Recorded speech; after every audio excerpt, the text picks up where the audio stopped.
তার মানে আমি যে কথাটা বলতে যাচ্ছি যে সংস্কারের যে আকাঙ্ক্ষা, এই আকাঙ্ক্ষা কিন্তু কেবলমাত্র এবার হাসিনা পরিবর্তনের আকাঙ্ক্ষার মধ্যে ছিল না। সরকার ক্রমশ এরকম মনে হয়েছে যে এটা এনসিপির সরকার, এখানকার জনগণের বিচার লাগবে, সংস্কার লাগবে, নির্বাচনও লাগবে।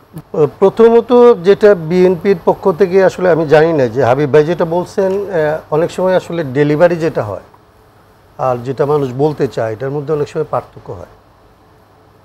বিএনপির দিক থেকে আমরা যখন ধরেন বিএনপির সাথে যুগপৎ আন্দোলনে ছিলাম, আমরা যারা আসলে সংস্কারের জন্য বাংলাদেশে অনেক আগে থেকে রাজনীতি করতেছিলাম, তাদের সাথে বিএনপির একটা পর্যায়ে মানে স্বৈরাচার বিরোধী কিংবা স্বৈরতন্ত্র বিরোধী আন্দোলনে আমাদের একটা প্রয়োজন হয়েছিল যে আমরা আসলে কাছাকাছি আসা দরকার, এবং সেইটার ভিত্তি কী হবে সেই জায়গা থেকে আসলে ওনারা পরবর্তীতে যেটা 31 দফা হইল, আমাদের দিক থেকে 7 দফা ছিল, গণতন্ত্র মঞ্চ পরে 14 দফা করে, ওনাদের দিক থেকে 27 দফা ছিল, প্রথমে 9 দফা ছিল, 27 দফা ছিল, পরে একত্রিত 31 দফা হয়। কিছু কিছু পয়েন্টে ওনাদের 31 দফা একরকম, আমাদের আরেক রকম, কিন্তু আন্দোলনটা যেহেতু যদি ঐক্যবদ্ধভাবে আমরা করতে চাইছিলাম, আমরা একমত হয়েছিলাম যে কিছু কিছু ভিন্নমত সম্বন্ধেও আমাদের একসাথে আন্দোলন করার জন্যই একই রকমের দফায় আমরা উপনীত হয়েছিলাম। সাধারণ মানুষ জানতো যে 31 দফা সবারই দফা, আমাদের 31 দফা এবং ওনাদের 31 দফার মধ্যে খুব সামান্য পার্থক্য আছে, খুব বেশি পার্থক্য নেই। তার মানে আমি যে কথাটা বলতে যাচ্ছি যে সংস্কারের যে আকাঙ্ক্ষা, এই আকাঙ্ক্ষা কিন্তু কেবলমাত্র এবার হাসিনা পরিবর্তনের আকাঙ্ক্ষার মধ্যে ছিল না। গণতন্ত্র মঞ্চের যে স্লোগান ছিল সেটা ছিল সরকার এবং শাসন ব্যবস্থার পরিবর্তনের জন্য আন্দোলন গড়ে তুলতে হবে। তার মানে শুধুমাত্র সরকার পরিবর্তনের মধ্যেই এবারে আন্দোলনটা সীমাবদ্ধ ছিল না। ওনারাও যে 31 দফায় এসেছিলেন সেইটা আসলে সংস্কার কিংবা রাষ্ট্রের মেরামত, ওনাদের ভাষায় যেভাবে বলেন সেই জায়গাটা ছিলই। প্রশ্নটা এসে দাঁড়ালো 5 তারিখের পরে ছাত্ররা যখন আসলে সংস্কারের ব্যাপারটাকে আরও সামনে আনলো এবং অভ্যুত্থানের পরে যখন আসলে এই আকাঙ্ক্ষাটা বাস্তবায়ন করার মতো পরিস্থিতি আছে বলে আসলে সবার কাছে মনে হলো, তখন আসলে দাবিটা এইভাবে পরিবর্তিত হলো যে স্বৈরতন্ত্রকে আসলে নস্যাৎ করতে হবে, যাতে ভবিষ্যতে যারা ক্ষমতায় আসে তারা কেউ আর হাসিনার মতো কিংবা আসলে এরকম ফেসিস্ট হইতে না পারে। সেটা বন্ধ করার জন্য আসলে সাংবিধানিক ক্ষমতা কাঠামোর মধ্যে যে প্রধানমন্ত্রীর কাছে যে একক ক্ষমতা থাকে, তিনি যে জবাবদিহিতার ঊর্ধ্বে উঠে পড়েন, এই জায়গাগুলির আসলে ভারসাম্য আনতে হবে, অ্যাকাউন্টেবিলিটি তৈরি করতে হবে এবং এটাকে আসলে একটা জায়গার মধ্যে আনতে হবে যাতে আমরা গণতন্ত্রের দিকে যেতে পারি।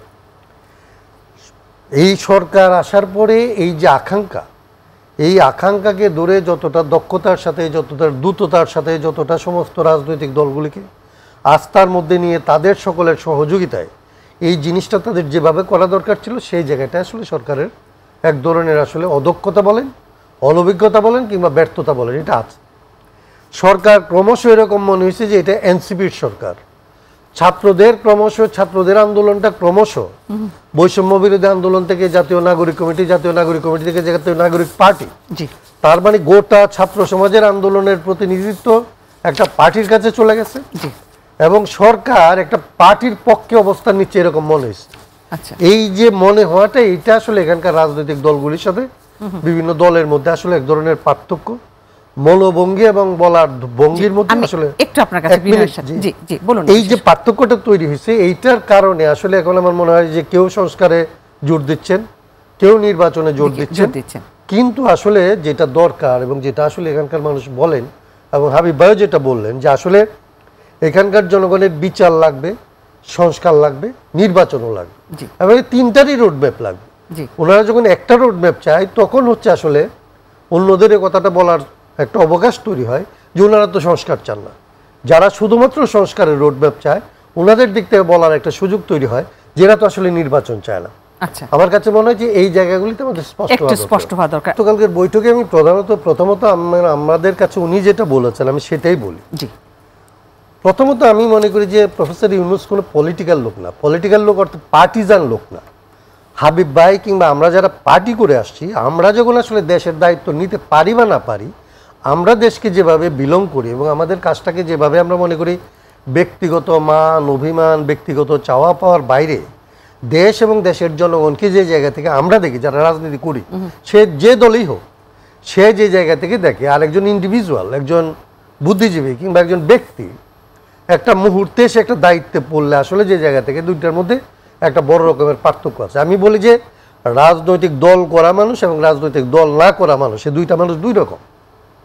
তো ইউনূস সাহেবকে আমি ধরি রাজনৈতিক দল না করা মানুষের কাতারে, এবং উনি একজন ব্যক্তি হিসাবে ওনার যা মেধা প্রজ্ঞা এগুলি আছে, এবং ওনার যে অ্যাসোসিয়েট যারা আসলে ওনাদের যে উপদেষ্টা মণ্ডলী, তাদের যে আসলে যতদূর বোঝ, তারা প্রত্যেকেই হচ্ছে আসলে এরকম রাজনৈতিক দল করা মানুষ নাই।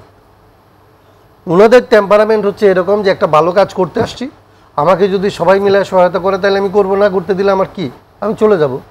এবং উনি যেটা বলছে গতকালকে যে আসলে উনি যা করতে চাইছে কিংবা যা করবে বলে এখানে আসলে দায়িত্ব নিছে, উনি দেখছেন যে ওনার এগুলি কোনোটাই উনি আসলে ঠিকমতো করতে পারছেন না।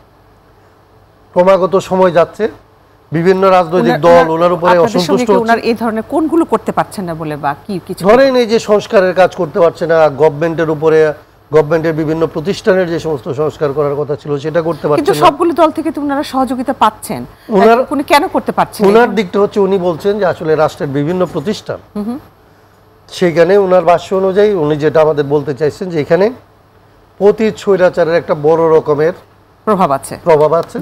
এবং ভারতীয় বিশেষত আওয়ামী লীগকে ব্যান্ড করার পরে ভারতীয় আধিপত্যবাদের এখানে এক ধরনের একেবারে একটা মানে প্রায় যুদ্ধ ঘোষণার মতো করে একটা অবস্থা তৈরি হয়েছে, যেটা ওনাকে আসলে কোনো কাজে, সমস্ত কাজেই নানা রকম বাধা, যেটা তারা ভাবতে পারেন তার চাইতে বিচিত্র রকমের বাধার মধ্যে তারা পড়ছে।